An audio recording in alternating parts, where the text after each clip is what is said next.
Okay. I am super excited for today's session. Thanks so much for joining us. And I'm really excited about the wonderful conversations that I think we're going to be having, because I think this has become quite topical. It's something that everybody is going on about: data science, data scientists.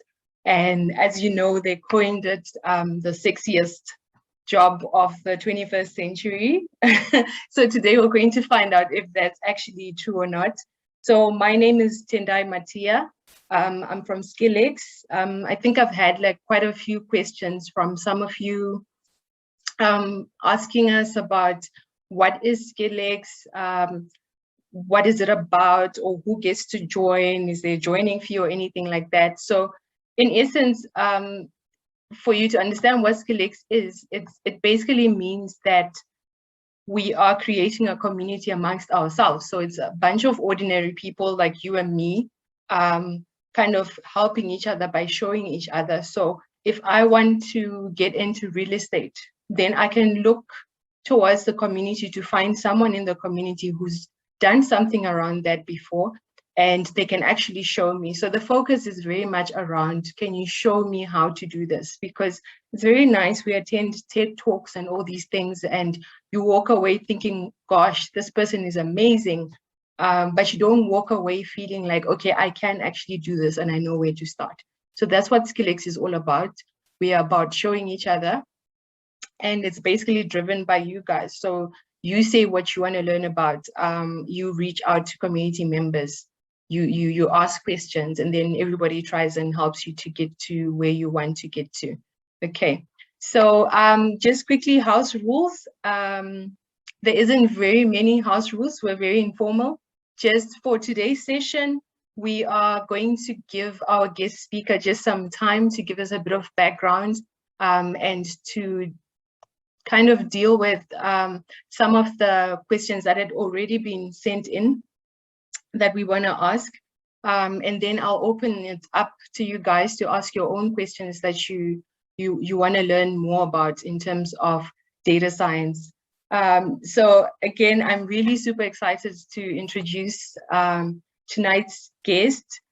He's someone that I think I'm not surprised that he ended up in data science, because of the time that I was exposed to him. He was always someone who struck me as someone who likes to ask a lot of questions, is very curious. He's someone who doesn't mind playing with technology and figuring out stuff that hasn't been figured out before. It was almost like every time he's like, yes, but why are we doing it like that? Why can't we do it like this? So I really respect his work ethic and everything that he's built. So I thought it would be an awesome idea for him to come and share with us how he got into data science, and kind of make it quite practical for us to understand what it's going to take. So his name is Langton Mchemwa, and he's consulted with, I think, quite a number of big name organizations. We're not going to mention them here.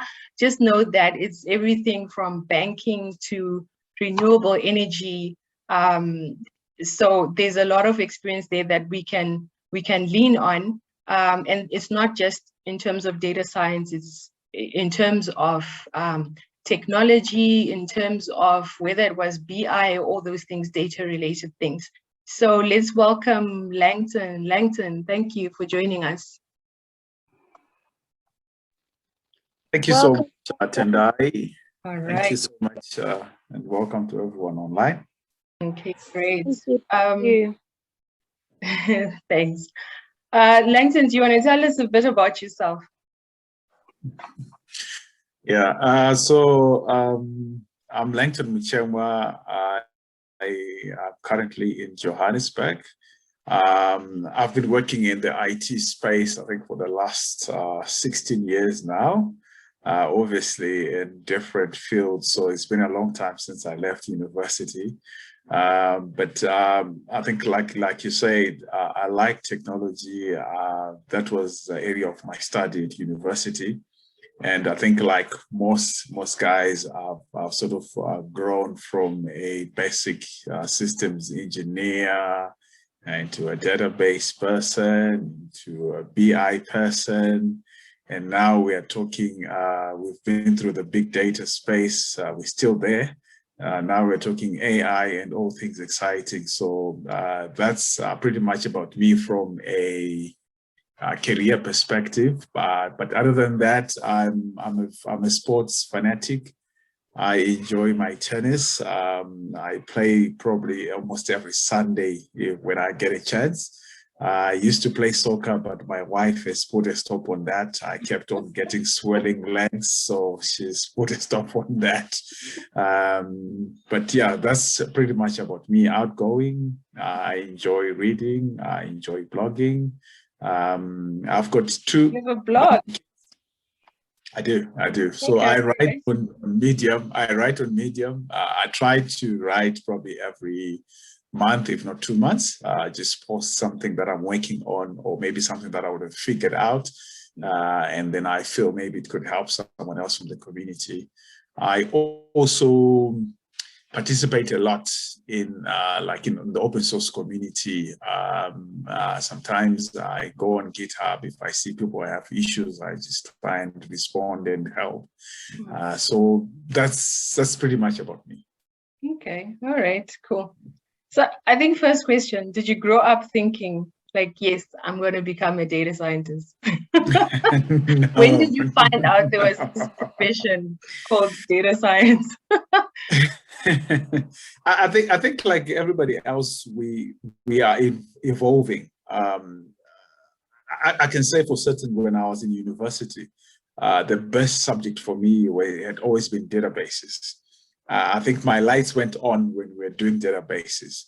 But even before that, my mom used to be an IT manager at a certain company in Zim. And when she would go for like her weekend jobs, I would tag along. And I think that's where the question started. So they would have consultants flying in from South Africa, from the UK, and I would be asking, why is it you've got this very big disk? What is it doing in this big machine? And I would want to understand so exactly what's going on. Someone is sitting there, they're typing something in there, and you're saying it's appearing here. So I guess the love for technology had always been there. And I think for me, naturally, databases, I had an inclination towards that. But as for data science, I think it's something that's been evolving. It's nothing that I said I would want to be a data scientist or anything close to it, but I think it's just been something that's been evolving. Yeah. All right. Okay. Fantastic. So I think the last part of that question had been like, at what point did you actually realize that there's this profession or this discipline called data science? Because I think for a lot of people, even now, people are like, what is that, you know?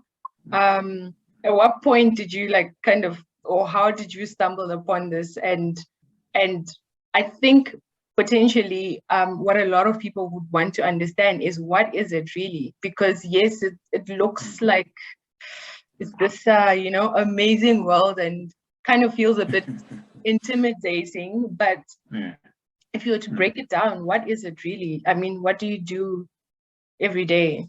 What are you really doing? Like really? Yeah. So I guess there is no easier definition or a term to really coin. Because of the spread of the discipline itself, you find there are data scientists in the medical space that will probably operate in a different way than in the tech or fintech space, and they're still all data scientists. At the base of it, if I could maybe try to define it, I could say it's got to do with infrastructure, it's got to do with machine learning for decision making and creating data products. So we're oversimplifying it, but I guess for avoidance of losing some people, then we could sort of generalize it like that. Because if you are in the medical space, you would operate differently, but you would still be a data scientist. So some would want to think that maybe the guys that are specialists in statistics and creating these massive formulas are data scientists only. And you would get to a different company They could call people who just work with, let's say, BI tools, data scientists, according to their definitions.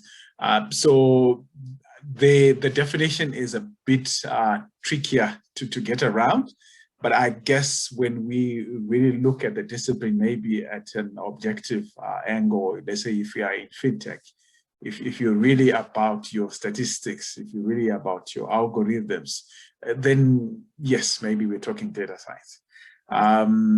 Sorry, the first question, I went to the definition before I answer the first question. What was the first question, sorry? What do you do? Like how, Okay, at what point? At what point? Yeah. So for me, I think, like I said, things have just been evolving. I think I've always been inquisitive. I allow myself to learn beyond what is just before me. When I think ever since probably in the last 6-7 years, I would be working, let's say, a 9 to 5. But beyond that, I'm involved in something else that is not tied to what I do in the office. Or I'm researching on things that are happening. I'm watching videos on YouTube to just try to keep myself inspired. And by so doing, I started touching on certain technologies that maybe certain big organizations want to bring into the market, but they're not yet there. But I would say, look, I've played around with this, even though I don't have a production implementation experience, but I know exactly what this is about.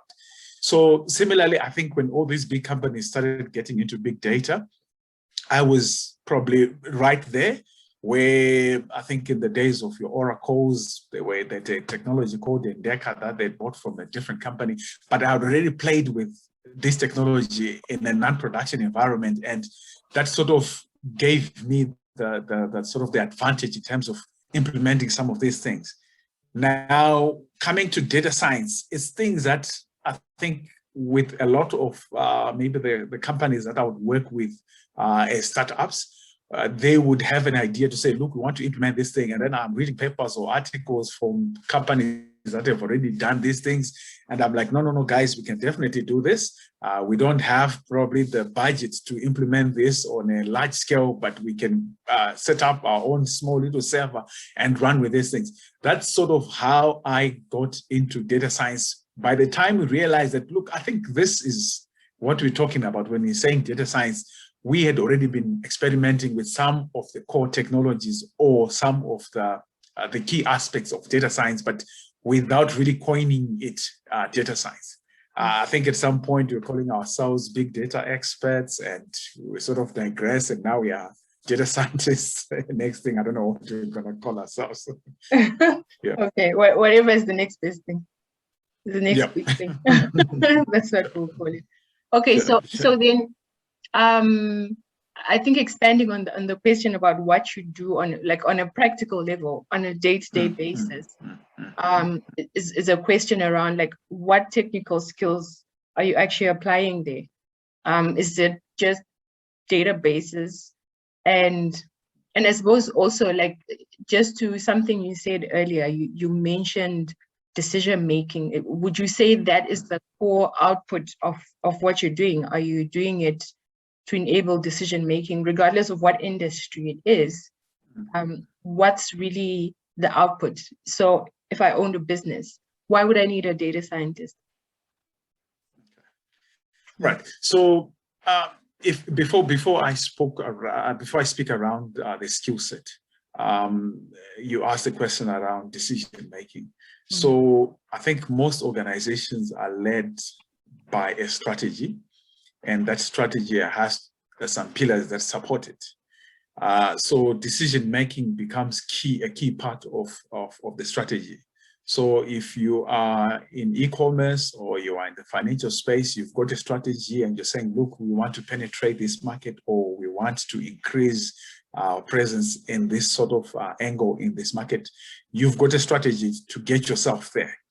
Now, what's been happening is I think a lot of the decisions that we're making were based on maybe historical, looking at the data from a historical angle, and being limited to only data sets that are available in the organization.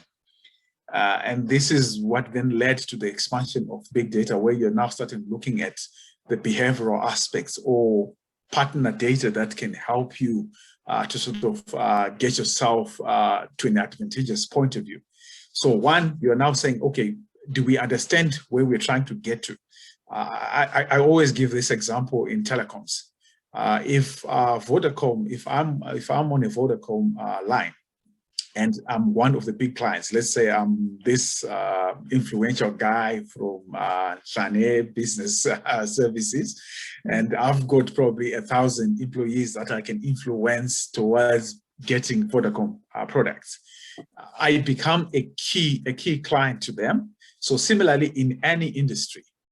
Now, the question is, how do you serve Langton better in a way that you are delivering value to Langton, but at the end of the day, you ensure that Langton is not going to be enticed by MTN. Langton is always going to choose Vodacom. If he has to make a recommendation, he chooses Vodacom. Now, if I tweet to say, I'm going to Harare, for example, and I'm not on roaming, because I am this valuable client to this to Vodacom, there should already be some processes in place to inform them that, look, we might have to recommend roaming at this rate, at a lowered rate to this client of ours. Now imagine what that makes me feel as a client. You already are meeting my demands before I even ask. So that's where the decisions are coming in. But before you even get there now, you are then saying, what skills or what tools do we put in place to enable us to do this? We're talking infrastructure. Before we get there, before we even talk of cloud and. So what allows us to learn this? Is this going to be a real-time thing? Or do we stick to our ETL that we run every night and we wait for it? And if there are no issues, hopefully we are all praying. By 6 a.m., we get the data of what happened yesterday. And we get the reports in the morning. We probably look at it and analyze. So we're then moving away from there to then say, okay, so what skill sets do we need to allow us to get there? We're now talking cloud, but does everything have to be cloud? Not necessarily. Everything doesn't have to be cloud. So in there now, I think on a day-to-day, I'm sitting with a number of clients that want to get onto the cloud journey. But because everyone is jumping onto cloud is the hot thing now, let's all get onto the cloud, and this is going to solve all our problems. I don't think it's going to solve everyone's problems, because one, you can't lift your whole ETL process and push it to the cloud. Yes, you're going to get. Can I pull you back there in case sure. there's someone who's not like in the development space, or just in terms of the terminology to say ETL? Okay. Expand on that. All right. I'm thinking we might have some people who don't currently work with it. Okay. So normally you when you're doing your decision processing systems, you've got disparate systems. So if it's, say, for instance, a bank, you've got your ATM system, you've got a system for online banking, you've got a system for ATMs. At the end of the day, you want to understand the volumes of your transactions, how many customers you got in, how much. So you would have a nightly process that would run to those databases, grab the data, put it in a sort of structured way where you're able to report from in one sort of picture, where if your person is asked to say, did we gain or did we lose customers, you are able to actually answer from that central point of view. But the issue here is that process runs nightly, and it means you're only able to see the results the next day. But in the example that I gave you now, this is something that is happening now. I'm tweeting for the fun of it. I love to maybe just tweet to say, look, I'm going to Cape Town, I'm going to Harare. So we're then saying, how do we now, in this age where we're looking for that competitive advantage, utilize the current technology that we have to give us an advantage? So like in the example that I gave you, if you then run your ETL from maybe ingesting from your social media data, and you discover the next day that LinkedIn has actually left, you might have missed an opportunity. So you can imagine how many such opportunities are you missing. A key thing, I think, with all these organizations is they're asking, how can we monetize the data that we currently have with the current customers that we have before we even start looking at gaining new customers? So you've got a customer base. How do you ensure that you're able to cross-sell to the same customer base and increase your revenue in that way? And data is the answer. But how do you get there? I think that's where the questions are. You've got these terabytes of data that are sitting and you can't even analyze them. Some maybe we've now put them on tab and we're not getting the advantages that we should be getting from our data. So now you start looking at the skill set now to say, one, you need the analytical skills. You need, so I'm not going to recommend a specific, let's say, technology, for instance, because one, if you're looking at analytics, it could be your BI tools, it could be your R, it could be your Python language. So it depends on what you use. But at the end of the day, you need to have that analytical mindset to be able to inquire on knowledge, understand patterns from data, but also be able to tell a picture. So if you were to present something, you are able to tell a story from the data. Beyond that, we're looking at the infrastructure skill sets. So we are talking around cloud. So with cloud, it becomes more of, I think we've got the big 4 or 5. So there's a question, I'll probably answer it at the end. Okay. We're talking of the big 4 and 5 or 5 companies that are providing cloud solutions. So in there, you need to have a strong skill set in terms of the infrastructure side of things. Security, depending on the industry that you are in, is a key thing. You need to design systems that are scalable, but they are also secure, because the moment you move your data to the cloud, you might introduce yourself to a lot of problems. I think in South Africa, we've got the equivalent of the European GDPR in terms of data protection, POPI. So all those things you then are thinking in terms of my moving to the cloud, how am I going to ensure governance, security of the data? So as you see, it's not all just about doing data science or machine learning. You need to have a broad skill set. But because you are playing an advisory role, because a lot of organizations are still at that stage where they're saying, look, we want to get in there. How do you then advise them properly in terms of getting into data science, but not to an extent where it then becomes a harmful exercise? Okay, all right. So, hang on, apologies. All right, so then can I ask then, if I'm not someone who's done development work, is this really advisable for me to try and go straight into data science? So if I haven't been, let's say, building data marts or something like that, you know, the very traditional development work, the systems development work that we have, is that doable for me to just kind of swim right into data science? Yes. Yes. So I'll say yes, because I've got an experience with some people who were, and they decided that they don't want to be in practice anymore, and they're going to get into data science. And they started. So there is a bit of learning that you will have to do, obviously, to learn, I think, the tools that you would have to work with. But you can imagine the advantage that a medical doctor has when it comes to a medical machine learning model. If you're doing those genomes, all those kind of studies, you can imagine the advantage they have. Similarly, I worked with a client where I was helping the actuarial team of, I think, one of the largest insurance company in South Africa. And they had a policy to then say, look, we want you to be to hold their hands in terms of the work that they need to learn from a development point of view, but we still want them involved in the thinking around the actuarial questions that they need to be asking. So in as much as I'm coming from an IT, there's certain aspects that I probably don't fully comprehend from an actuarial point of view, from a medical point of view. So if I'm working with this guy, they're subject matter experts. You then, it's just another tool that you have to learn in terms of, okay, so it's Python programming. How do I code in terms of Python? How do I code in terms of R? It's just something else that you have to learn.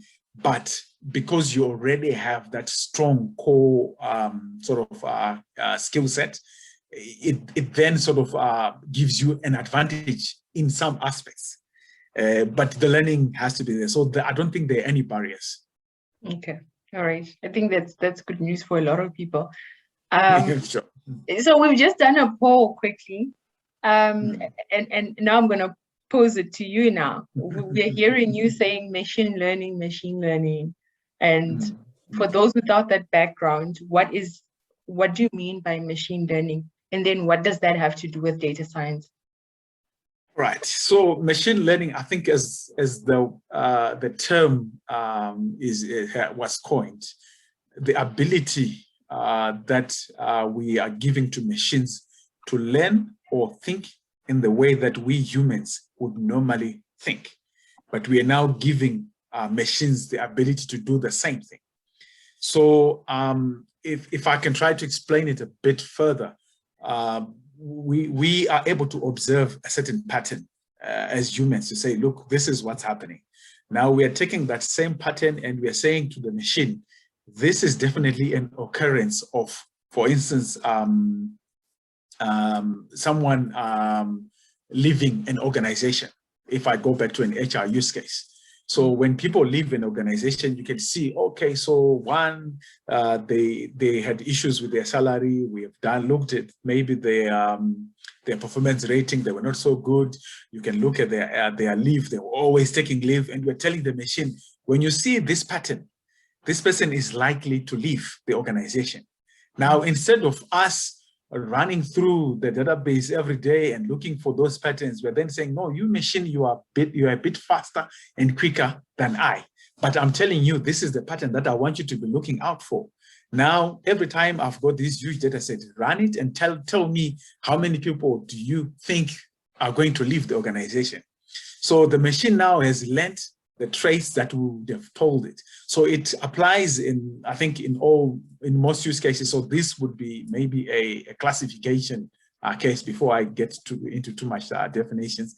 But to an extent, now the machines are able to help us in the decision making without necessarily taking over from us.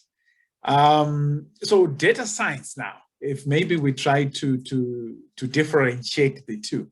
Data science then has to do with the whole process. So for us, in terms of the data itself, we were talking of, let's say, data that's sitting in a data warehouse. You've done your ETL.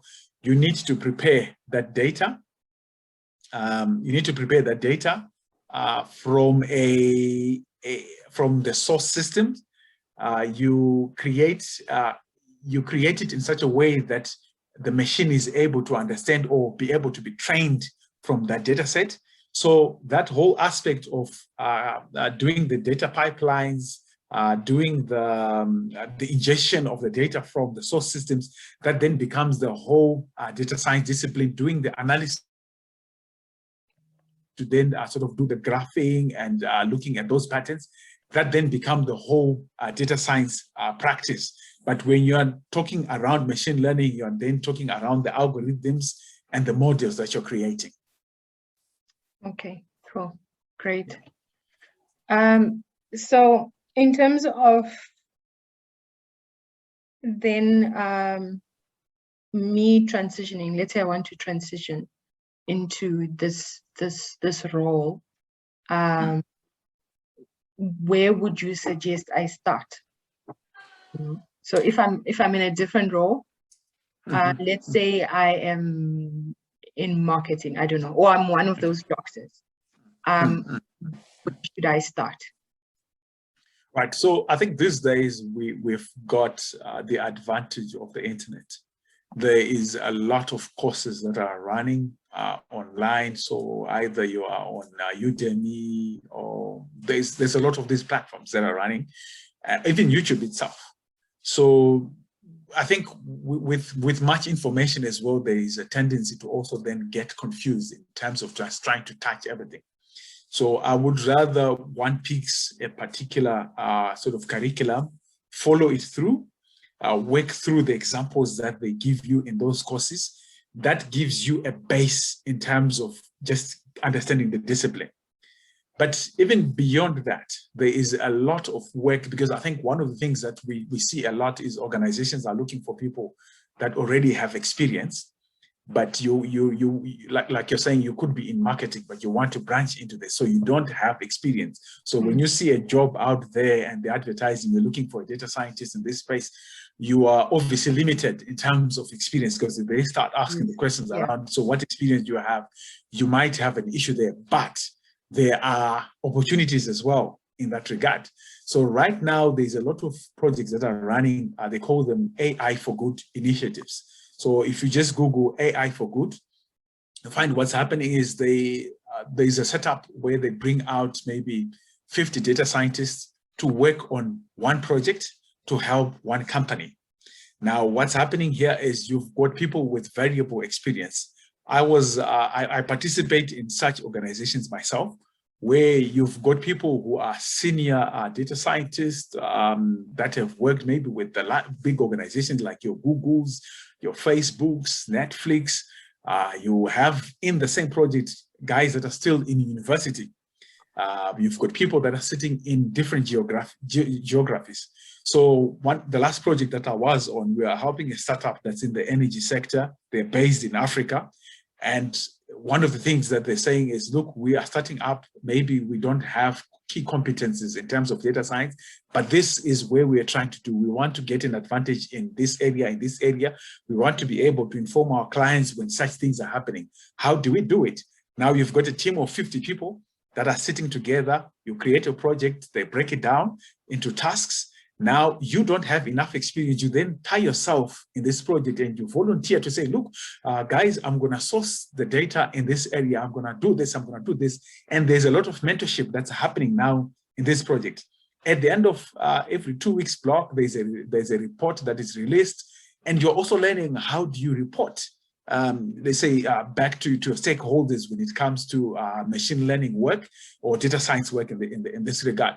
So with that now, at the end of the project, after your 2 months or so, you already have experience in terms of implementing something that have actually gone live. And you get a certificate to say XYZ participated in this project and they were successful in the work that was delivered. Now, you can imagine you are getting world-class experience and you're still sitting in your house, which is a bit of a difficult thing. If you see, like in these big organizations, generally, the data and the processes that are involved are secured. It's not very open for anyone to just get access to the data or to start playing around with it, creating any models. But before you know it, you are now getting into challenges. So Cargo runs a lot of challenges online. The first thing you do is don't start attempting. Cargo. Is that Cargo? Yes, Cargo. K-A-G-G-L-E. Yes, Cargo. Yeah. Sorry, K-A. K-A. Yes. G-L-E. G-L-E. There we go. Yes. All right. So that one is an international one. I know of a few operates from Cape Town. I think the name is Zindi, Z-I-N-D-I. I've just gone through their site to just read what they're doing. They've got a similar model to what Cargo does, where they put out a challenge. They'll say, look, we've got an issue with dispersing ambulances in let's say in Kenya, Nairobi. And they'll say, we've got the data for accidents that have happened in Nairobi for the last, let's say, 2 years, and the exact location of where that accident happened. Now you as the data scientist come through, give us a model that will allow us to deploy our ambulances to the right location. Now, this one is a challenge where the challenge is there's a competition and people are winning money. With this now, the competition is you need an optimal solution. So the precision in terms of where the ambulance is deployed becomes the challenge. So with this kind of things, so you might not have the expertise to take on that challenge. But when this competition is done, the solution is published. You go through and read that, understand, so what was the thinking behind it? What data sets did this person use? So it might not work for you in that use case, but guess what? You might be working, I think it actually happened to me when I was reading one of the exercises there. I then worked in a solution that required me to incorporate geological information.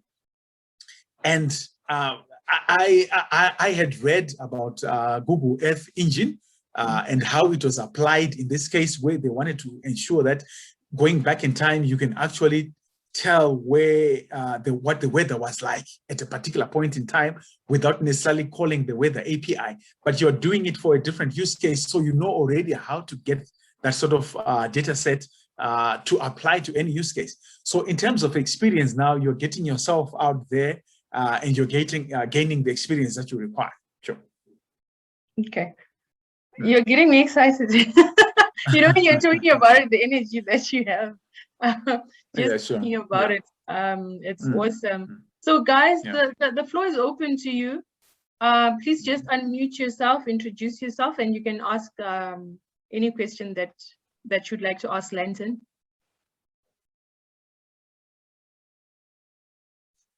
I have one that's been typed here because the person could not, this is from JP, he could not unmute his mic. There's a bit of noise on his side.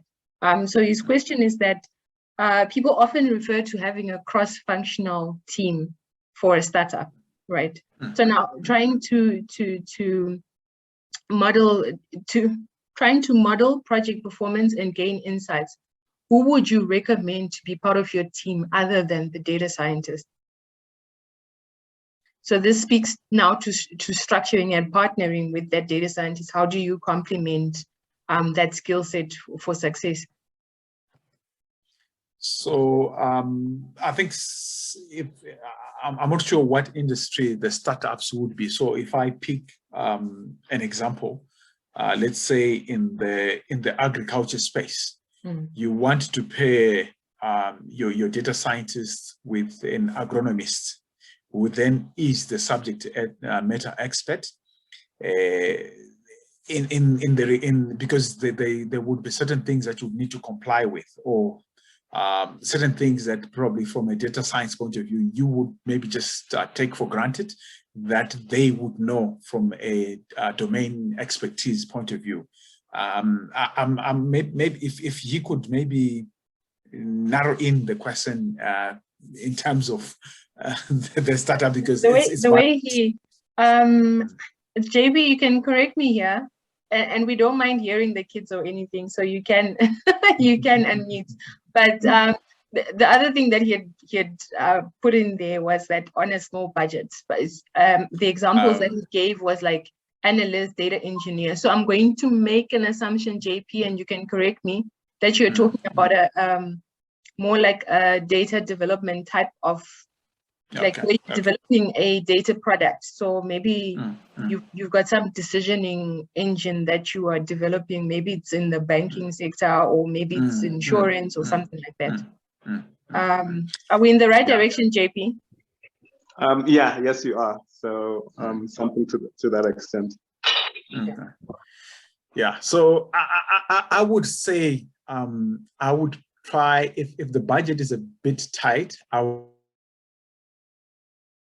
who's also got an engineering background. Why I say that is you then are able to sort of streamline the efforts in that there's always this I think learning that has to happen with your traditional, let's say, data engineers, to then be able to become ML engineers, and in the sense that I understand exactly, like I do this a lot. I get to a client and they'll say, look, we've got this use case and this is the data we've got. So the form that you would get the data in, you would have to do a lot of work on top of it to get it to a point where you then go back now to the engineers and say, guys, this is the expectation in terms of the data for modeling purposes. So you need to change your scripts to ensure that you can lend this data in this form. So in that regard, if the budget is tight, I would lean towards a data scientist who's got a strong engineering background as well, in the sense that they are able to then go to the data, the source data, model it in the way they want for the task. Analysts, if I can get away without having an analyst, I would do that, because then I would have an engineer and the data scientist. The data scientist can then double on the analyst role as well.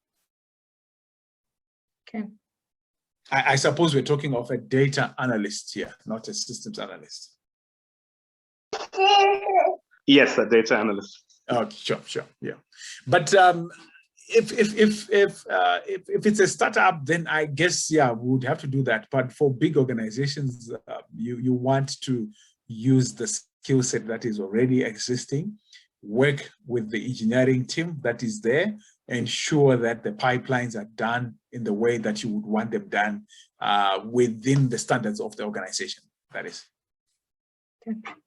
Another question here is, am I likely to get hired without a formal qualification? So could I, let's say, participate in one of those AI for Good projects? From your experience, is that kind of enough for you to get your foot through the door? Or is it more that I actually need to have this certified qualification that actually indicates that I've been trained formally in some way towards being a data scientist? So I would say it's varied, but if there is no formal qualification, it doesn't necessarily mean you won't be hired. Why I say that is there's things that you can still do to profile yourself. So one, if you look at like Udemy, they're running, I think what they're calling mini degrees or something like that. I don't really understand how it works, but it's like it's not really a degree, but they're trying to get themselves there, where they partner with your MITs, with your Harvards, and you get like a mini degree of some sort. Which I think most organizations, if you look at the traditional HR recruitment process, they probably might not consider you. But if you're looking at the guys that are really at the forefront in terms of technology, if you've strengthened your profile, by strengthening your profile, I mean doing things that are not your normal things, let's say in the traditional IT. So one, you need to have a GitHub account. Show the work that you're doing there, where you are touching base, let's say in the community, and you're contributing to open source code. Show the work that you're doing there. Now, if you look at Facebook themselves, those guys, I don't know how old they were when they created their platform, but we are all now running our services on top of their platform. So the traditional way of thinking that we all need to have a formal degree to be accepted in this space, it works if you want to get into these big banks and these kind of organizations. But where we are going, you'll find, I know guys that have been hired in Amazon, mainly because of the work that they're doing in the community. And people see and they're like, no, this guy has to work with us. But from there now, you obviously increase certifications and so what I'm trying to get to is it's not necessarily a barrier for recruitment. There are things that you can do to get yourself out there. Be seen to be doing some work, publish the work that you're doing, be visible. And when you do things that maybe companies are struggling with, the first thing they're going to say is, look, we're looking for this answer. We're not going to look for your qualifications. Let's talk about the qualifications and create a program for you, maybe to enhance your qualifications. But at the base of it, we like the way you think. We like the way you approach problems. And we can see there is a competence, even though the qualification is not there. You'll find yourself, you can get employed. Okay. So it's more about building your portfolio, like just jump in there, play around with it, do something, anything, and then use that. So I mean, kind of there has to be strategy. There has to be strategy as well. Okay. So it's not because you find on let's say on YouTube, the guys that are doing YouTube videos, it's things that you know that look, if I do this video, there are people that are definitely have an issue with this thing. How do I how do I sort of phrase the problem that I'm trying to do, present it in such a way that the people that have that problem, they look at it, they're like, no, this guy can work with us. And you start getting contacts from there. Yeah.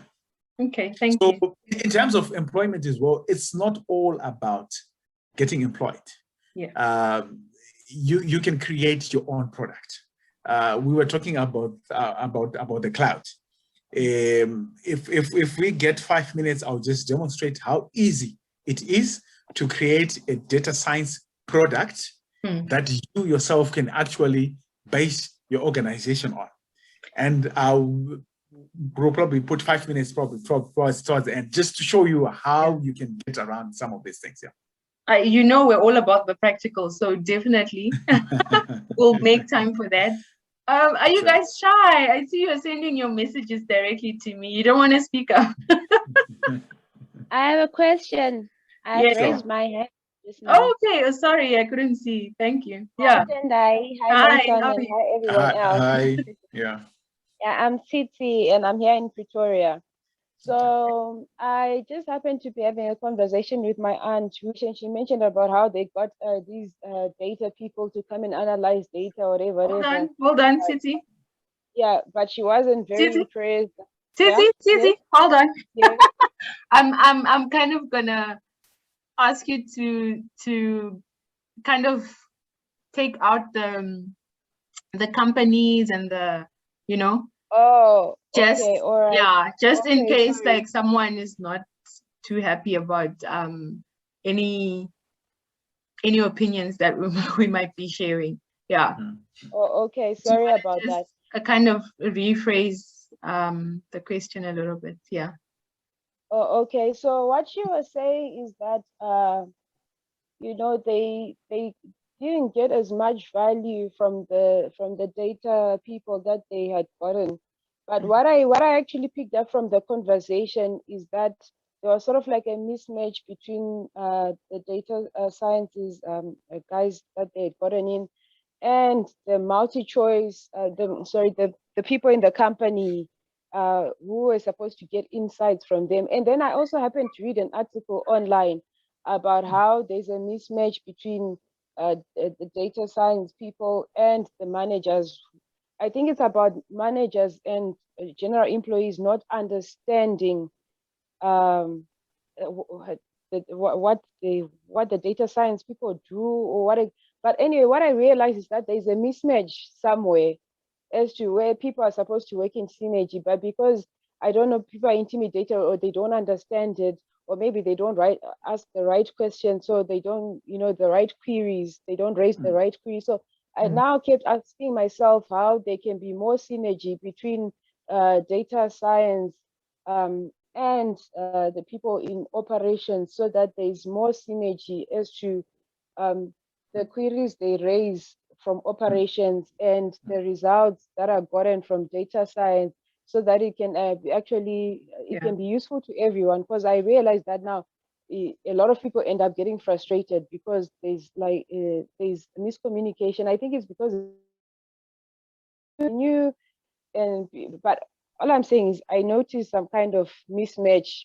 But I know there's a lot of value that can be gotten from this, but there's that mismatch. I don't know whether anyone has noticed as well. So I just wanted to ask as to how that problem, you know, how to bridge that gap, if there is one, or maybe I just overlooked, like I just over dramatized it. No, not at all, because I think it's an age-old problem, right? Where yeah, I think there wouldn't be memes if this thing was not real. Expectation versus reality. So a lot of times you will see that, especially in data and technology, where You're brought in, I think, as a company to resolve a problem. And sometimes even the way the customer has defined the problem, that might not be the problem. But over to you, Langton. I don't want to hijack this one. Yeah, so, do you want to address it? Yeah, I would say that there is no simple answer to that. But from my own experience, what I've seen, I've been with organizations that were at a, I think if we were to put maybe levels from 1 to 5 maturity in terms of preparedness for data science, that were at a 3, and I've been with organizations that are at 0. So you find you could be at 3. It makes it easy because the understanding and the support for those initiatives from the top is already in place. Now, when you create a data science initiative, it's like any use case in the organization where you want to know what questions do you want to answer. So because right now, I think the thing is because everyone is jumping onto it, no, let's do machine learning, let's do data science. But you haven't really thought through in terms of your use case. And you haven't looked at, okay, so this is the use case. What questions do we want to answer? Who are our stakeholders? What KPIs are we going to use to measure the performance? Now, when you start from there, you are then saying, look, I'm in Uber. In Uber, we want to be able to say when Langton orders his ride, we are able to estimate the time that is going to get to him. So that is a model that is running. It's not just a time thing. That's a model that's running. So what value does that give to Langton as a company? So similarly, I'm not going to say the name of that company. So with that company, I know some of their competitors in that same space. They have got things that they do on the recommendation side. You then are asking yourself, so what use case did they pick when they got those data scientists to work on? It must have supported something in terms of their strategy to then say, look, we want to be able to serve the content that our customer bases want. So you can imagine if they now know that Langton likes to watch soccer, if for some reason they can pick up that there's a soccer match that's happening, Champions League this Saturday, let's keep sending this guy a reminder on Thursday. So that could be a use case that enhances your customer value, but it depends on what angle they would have gotten that team to do. Because you don't just say to a data team, okay, come in, there's data, excite us. They can do that, but it needs to have a clear strategy to say, so what is the use case at the end of the day? Because remember, whatever work you're doing needs to feed into downstream workflow processes. So if it's around complaints, for instance, people are on your chat system and they're always complaining about this 1, 2, 3, 4 thing, and you give that same data, that data science team that data set, they will create something that will actually be of value to you to say, look, you can see all your problems are coming from this specific issue, or at this specific time, or at this specific juncture when certain things are happening. So that becomes information that you can then use now as an organization to say, look, how do we respond better? Maybe when it's raining, you can see all your clients are saying, look, the signal is poor. How do you address that? Do you, I don't know if they have got capacity to increase their bandwidth or whatever they do, but you are now empowered in terms of something that affects your operations. Or you can see there's a lot of errors when when it's holiday time or there's things like this. How do you then create a case around it that allows cost in terms of responding, because you would have been sending people out to respond to all these calls. So the use case need to be solid and decided upon and supported from a strategic point of view from the top to then say, look, we want to lower costs and how are we going to do it? Let's analyze our data. Where do we have issues? How do we respond before we even get to those problems? So it's not an easy thing because obviously you don't know what would have been happening when the team was there. But if there's a strong case, I don't see how you cannot get value from deploying data scientists on your data. All right. Okay. Thank you so much, Legson. I think that pretty much answers it, because what I realize is that most companies know that they need this function. It's just that they are not well versed as to how exactly they can uh, present their case and get most value from the data science team. So now, as a person who's aspiring to get into that space, I don't want to encounter a lot of those problems. No, So but that's why I was asking, so they you know meet that. them. You meet them. You are a change maker. If you are a change maker, you're obviously going Okay. to get resistance. So you must be Yeah. prepared for it. Yeah, because I did sense it was mostly about resistance. No, people knowing that they need this and they get value from it, but they don't completely understand it, and they didn't ask that, they didn't pose the right queries, or maybe the data was insufficient or whatever. But anyway, I just wanted to know how there can be more synergy. Yeah, But sure, so sure, you sure. did help. Thank you. Sure. All right. There's one question on the chat. Does anyone else have a question? I do have a question. Hi, Uno. Hi, Tendai. Hi, Langton. Speaking How's to Unu. it? Yeah? I'm Sure. good, man. Thank you. So just to give a quick background, so I'm a technical business analyst, and my end game for my career is to get into enterprise architecture, right? But I feel like there is an importance in knowing and understanding data science, right? So my background already has a lot of BI in it. You mentioned BI before. So Power BI, SAP Business Objects, stuff like that. What I want to know and understand is, if we're talking about fundamentals of data science, if I was to say,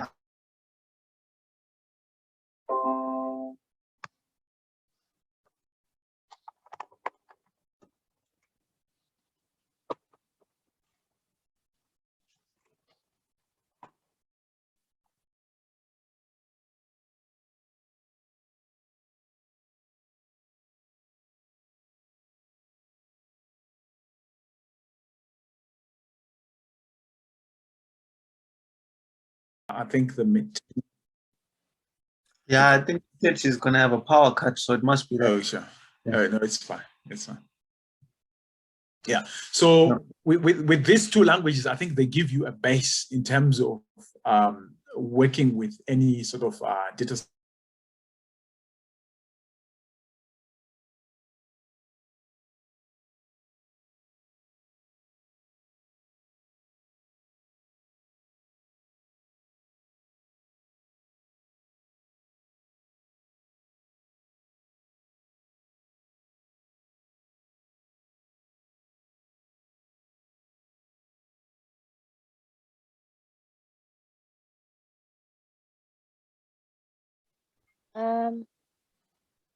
Okay, I was just going to comment on that. I really like those insights, because I did a stint in data analysis, and I spent most of the time, because when I first got into it, I thought it was going to be all fun. You just get the little cleaning, and then you're analyzing data, only to find that I spent most of my time and energy in cleaning data and trying to get more data. So if you're saying that there are now these applications that make it easier, that is really encouraging.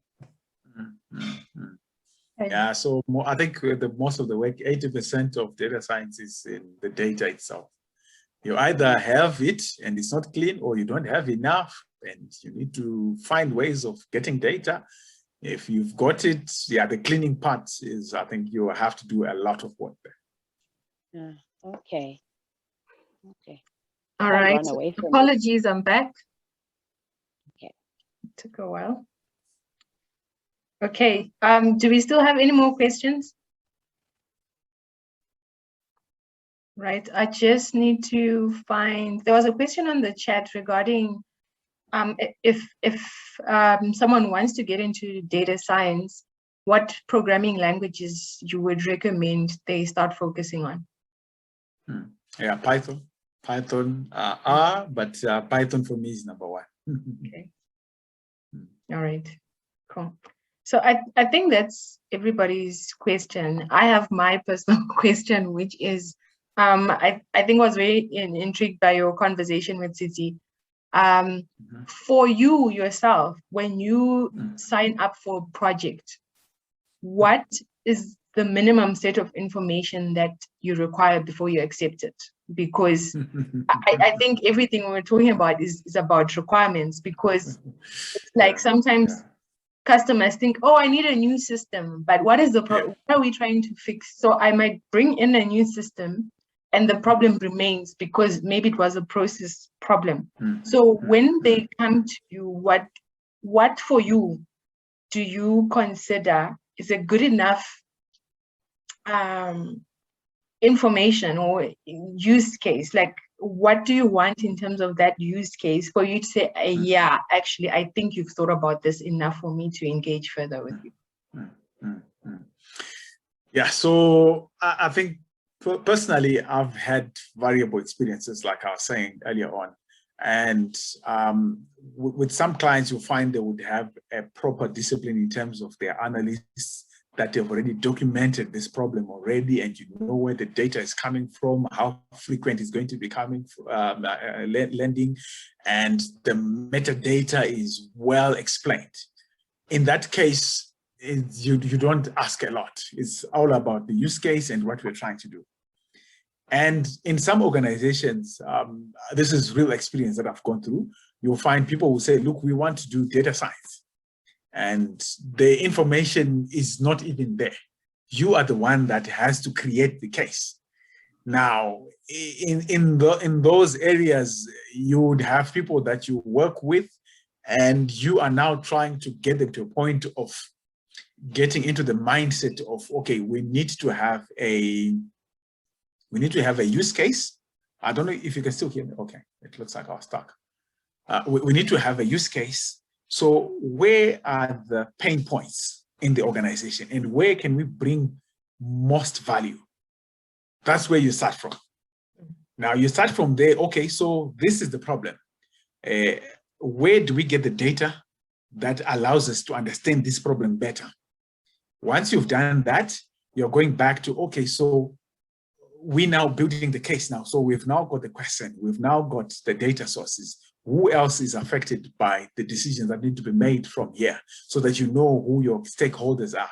But like I was saying, some organizations, you would not have much information. They'll just say, look, we want a data science solution in our finance. And that's all the information you've got. And you get there, there is an expectation, because I think what would happen is, from a management point of view, the CEO is probably saying, guys, we need to move into AI. We can't be lagging behind. Our competitors are doing this thing. And they'll say, no, let's just get a data scientist, bring him in, let him do the work. So you realize where you are, understand your environment and the work that you have to do. So you can't then fold your hands and say, look, guys, I'm expecting for you to lend the data set for me, and then I start from there. You have to go back to strategy. You have to go back to formulating the business case. But in so doing, you're also helping your clients, because you need to ensure that your clients understands where you're coming from. If you have to workshop one or two of these things, show them an example of, okay, this is exactly where we want to go. You would have to do that. So because of the nature of the practice itself, sometimes you will probably not have enough information to go on. You have to create the information yourself and do the feedback loop with the client. Look, this is what I'm thinking. Let them confirm it, because if you start doing your own thing, you start doing your own solutions for questions that nobody really wants answered. So you do that, present something to them. Look, guys, this is what I'm thinking based on what we have or what we can get. We can work on this solution. A quick win. Let's deliver something. Let's get people excited. Once people are excited, you can imagine if you then start saying, look, we don't have this kind of data, but we know you can make a call to this team or to this department or to this other external organization to get us this data. It's easier because the excitement is already there. So you have to be an evangelist if you want to be this space. An evangelist in the sense that be prepared to get into a space where there's probably little information to go on. And you have to understand where you are and help the clients to get them where they want to go. Okay, awesome. So I know, guys, we are a little bit over our time. But I'm just still excited to see. I know you mentioned that you could show us on a practical level, so I'm very visual. Would you Okay. still be able to show us? Yeah, I can do that, but I'm disabled from sharing. Can you? All right. Let me just check here what's happening. So whilst you're checking, maybe I could just talk to it. So I'll show you something maybe from an image classification use case. Image classification use case is more of creating machine learning models using the visual aspects. So either your cameras from your phone, or your cameras in the airport, or from a drone that's taking live image, or from cars that have got cameras. So remember in the mindset that I was saying that we need to go beyond just looking for employment. In terms of then creating a product, you're then asking yourself, so what can I do? What use case can I come up with maybe that allows me to, okay, I've got the screen now. Let me see if I can. Let me know if you can see the screen. Yeah. Yes, Okay. we can see it. All right, I need to move this, it's blocking. Okay, there we go. So you can see teachable machine, right? Yes. Okay, so in this instance, we're then saying we want to train our machine to be able to learn something that we can deploy as a mobile app. Now, there's so many examples of these things. I'll pick a very strange example. In the airport, I think there was a time where there was a lot of scares where people were just dropping bags in the airport, and the person would just go, and then we hear there's been an explosion somewhere.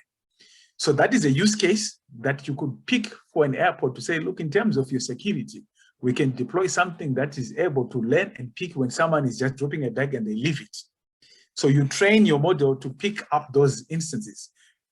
The use case is real and the problem is real. How do you then get yourself to that point where you can actually deploy this solution?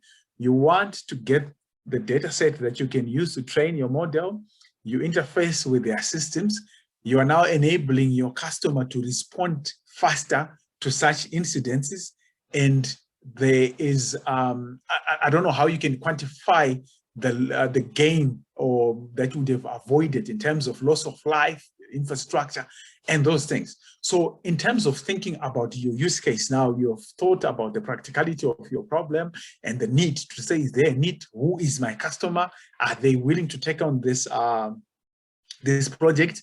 And can you quantify the value in terms of revenue that you can actually, you are saving your client? So this becomes a no-brainer. If they present it to their business, they take it up. But this is just one example. You could do it in maybe like now, if let's say with the masks, if there was a mandate to say everybody has to have a mask, and you can create a model that's able to detect if there is a place where people are in, let's say in a place where they're supposed to be having the mask, but they don't have, it picks up those things. Is this a good use case that you can maybe build around to sort of create a product on? That's now dependent on how you think about your case.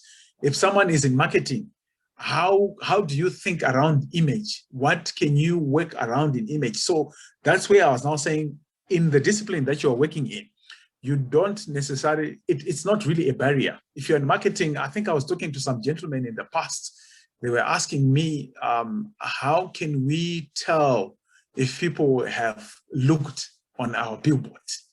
I think currently they put some cameras and they merely count the cars that have passed there. And I was saying, this looks like an exciting example, but how do you know if someone is really looking there? So these are the questions that you're saying, in the space that I'm in, how can I use a machine learning model to create a product out of that I'm able to sort of sell or create value from? So the example that I'm going to show you is something that I worked on in the agriculture space, where we created a product, a mobile app that is actually able to detect crop diseases in maize and wheat and potatoes. So we picked images from maize. You give it a classification based on the diseases to say there's a northern leaf, there's a disease called leaf blight, there's a disease called corn rust. You train it to say this is the image of this disease. It learns, and then at the end of the day, you get an output that you are able to integrate into a mobile app. Now, from your mobile app, all the farmers now have to do is they would go without needing internet. They place that their phone with the camera on their leaves, on the leaves of the plant. It tells them with the confidence to say, we are 99% confident that the crop disease that you have is this. But with that now, we created a mobile app, but it doesn't then end there. You're then thinking, okay, so I'm creating value around this thing now. So what else affects the farmer? So you've got insurance. Insurance comes into play. You've got the people that supply pesticides, they come into play. You've got people that are doing, I think they're putting in money on farmers to say, we can fund you to plant for us. They call it contract farming. So all these people are interested. How do you then create a value chain around that? So when you pick up a certain disease that is supposed to be something that should be alerted to the government at the national level, instead of you waiting until all these maybe 10% of your farmers have been affected by this, alert the people that need to know. So it means your government all of a sudden one of your customers or partners on your platform.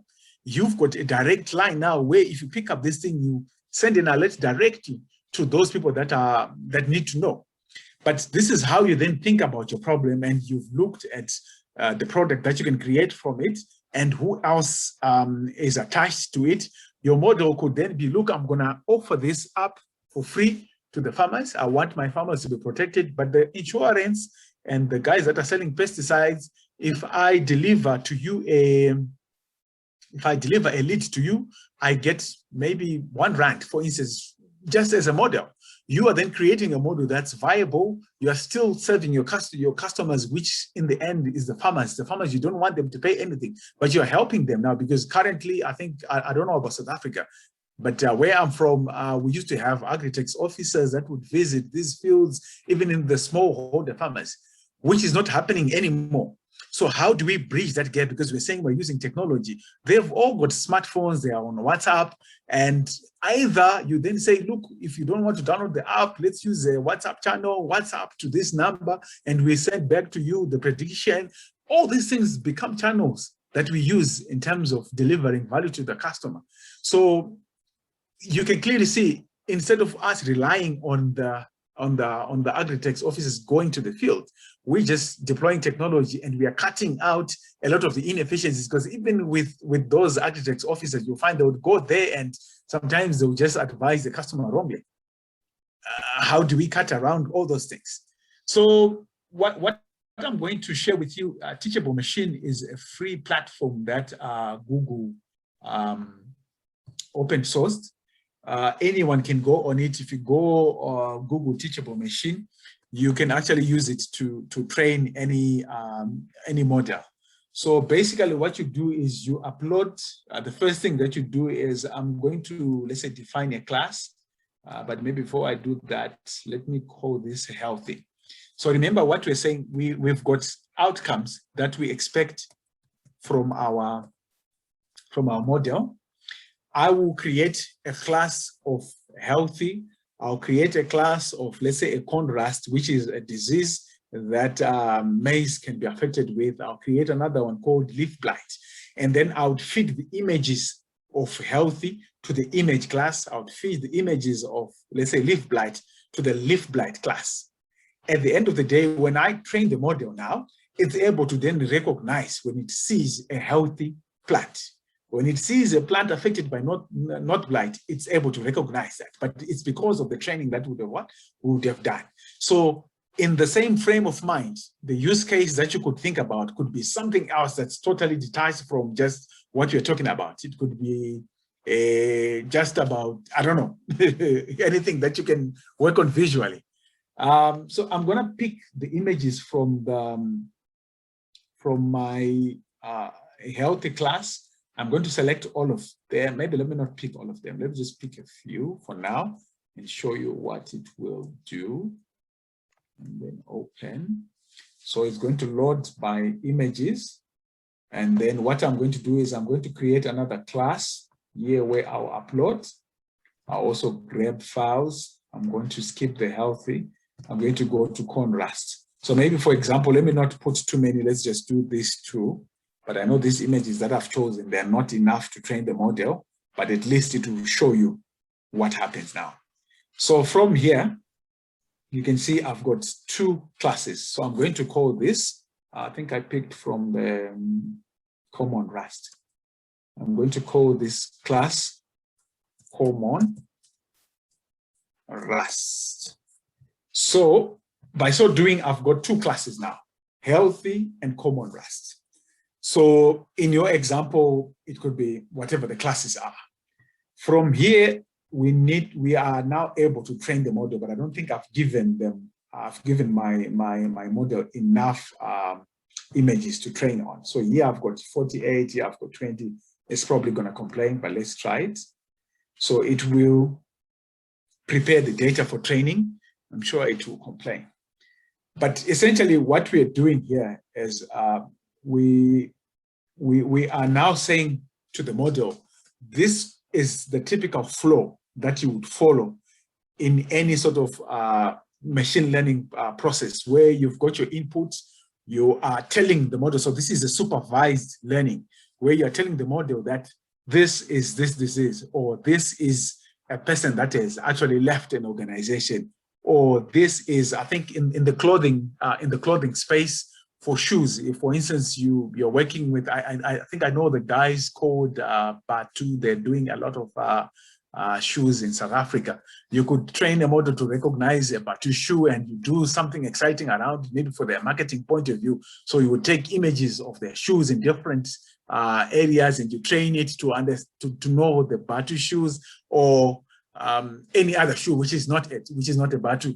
And in that case, you've got a good model that you are sort of training around it and the use case that you've got. From it looks like it took it. So let me just preview. No, I don't want to use webcam, I want to file. And now, so we have trained the model. It's not a very efficient model because what we've done, we've picked a small data set for our training. It was supposed to actually refuse to train this thing, but it's fine.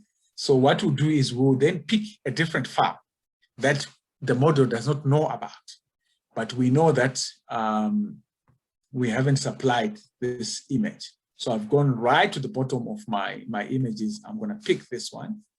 So what this will do is you can see it's picked the class. I don't know if it's visible where you are. It said this is a contrast, 100%. It's a contrast. Can you see how simple it is to pick the two classes and supply it with an image that it has never seen before, and it will tell you exactly this is this kind of disease. So you can imagine you do the same, let's say if it's possible to detect diseases, let's say in cattle, you go and you grab cattle for a particular disease, you train it, and you start talking to guys that are in cattle herding to say, look, I can tell you with precision that this is the disease that your cattle has. Based on you just running my model, I've trained it on this kind of data set and it's giving me desired results. I've verified my output and it's giving me good results. Similarly, if I go and pick another image, maybe from let's confuse it a little bit. Let's pick something that we didn't train it for. I just want to see what it will do. So I've given it a leaf blight image. So it means this one failed. This has got a similar behavior as the contrast. Let's pick another one from, let's pick leaf spot. Let's pick this one. So you can see there it says, it looks like 53% the contrast and healthy, because you can see if you look at this image, it looks like a lot of it is really healthy and there is this. So this then explains the need of providing a bigger data set for your model to really learn what healthy really is. Because based on what we have given it, just a sample of the 20 images, it can see that, okay, this pattern, I can see this pattern.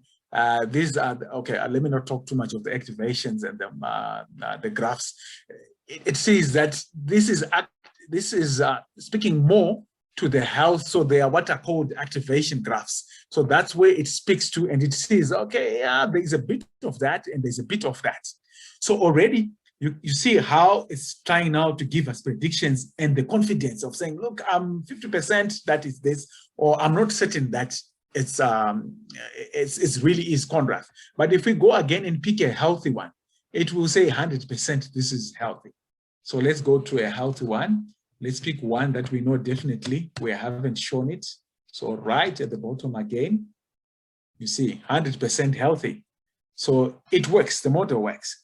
Now you're then saying, I've trained my model, you've given it, probably I would recommend if you're doing things around image, probably a minimum of 100 images for each of your class to allow it to learn well what you're trying to predict for. So there will be other things in terms of the quality of your images, the lighting, the sizes, the orientation of the images that would mimic a real world environment as well. But maybe let's not get too much into that. So the next thing is I'm saying, okay, I'm happy with my model. I want to export this model. Now, in exporting my model, now I'm now going to the point of creating a product now. So one, do I want to create a mobile app? Do I want to create a web app? Do I want to create something that I would run maybe from a wearable device, things like that? That then depends. I mean, it depends on what you want to do. So already they're telling us, okay, so you can export your model to use it in projects, either with, say, TensorFlow. So you could call this link directly as an API in your app. You could download the actual files from a TensorFlow, or you could go maybe to a saved model. So a saved model, what it does now is it allows you to actually incorporate this into your mobile app. So if I go to, say, TensorFlow Lite here, we go for an edge. Edge is the one, I think if you look now with IoT devices, they're mainly operating on what they're calling the edge of your deployment. So you would deploy this model on an edge device, or let's say if I want it on a mobile device. So they're telling me already for Android, you can implement this model in Android, and they tell you exactly where to go and change the code and how do you bring in the model that you would have exported from here. So if I say download here, it's going to convert the model into a quantized file, which I just bring into my model, and they've got a sample Android app that you can incorporate into what you're doing. So before you even start incurring a lot of expenses in terms of doing your custom mobile app, you play with what they give you, deploy it, and you can see your application work in real time. And you can see it's very easy to actually create a product based on just doing simple things where you are following a visual flow, upload your images, train it, test it, get an output from your process. It gives you the code as well of how do you integrate what you would have the model that you have built into a mobile app. So from a product point of view, I think even from a thinking of how do I get a product out of any machine learning work, it's an end-to-end flow. For you now, the case is you need to pick up a good use case. You need to back it up with solid numbers, do your research, speak to your potential clients, understand their problems. Are you really answering something that they are really looking for a solution for? Once you've done that with, I think, the desire and the appetite that we have for these smart solutions, you will be flying. I don't know if there are questions or we could end here. I wanted to show more, but maybe let's just stop here because I wanted to talk about some other things, but let's stop here. Yeah, mind blown for me. I just didn't think we could do it like so quickly. And I think the way you've shown it, just makes it more real for me. But any comments, guys, questions?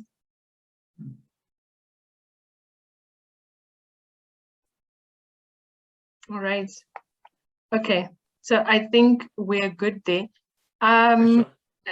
I think Langton, we're definitely gonna call you. Can we have can we have a practical, just a practical session, just Sure. focused on this, like Mm. just for us to take this forward?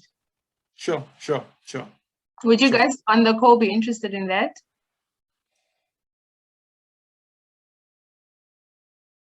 I think they're sleeping or they're gone. Definitely. Definitely. Okay. All right. Sure. Okay, cool. Sure. Sure. Guys, thank you so much for your time. And I see, okay, now you're talking to a disembodied voice. There's me by candlelight, sitting with load shedding. Thanks so much for your time. I really appreciate it. I will be in touch regarding how we can take this forward. If you guys want to actually do this on a practical level. And for those who haven't gone through that with us before, so essentially what we try and do is we set up an environment for you to actually go in and play. And you can break stuff if you want to break stuff. You don't have to worry about what could go wrong or anything like that. So what we try and do is set up that. So we've done that before. I think we had Siva hosting and they gave us like an environment to play in. So we'll try and set that up for you guys. And I suppose Langton can guide us in terms of other free tools as well that we can use. And then we'll set up a practical session or a few sessions where you will have your own environment. You get to actually follow along, maybe as Langton guides us on how to do this, and we actually do it ourselves so that you can walk away feeling like, okay, I know where to start. It's not perfect, but at least you've started off with someone holding your hand. And with that, I think we can close the session. Guys, have a good evening. And please spread the word. Make sure you're active on SkillX. Post anything else that you would like to learn more about. Cheers. Thank you. Bye. Bye. Thanks, Langton. Bye. Okay.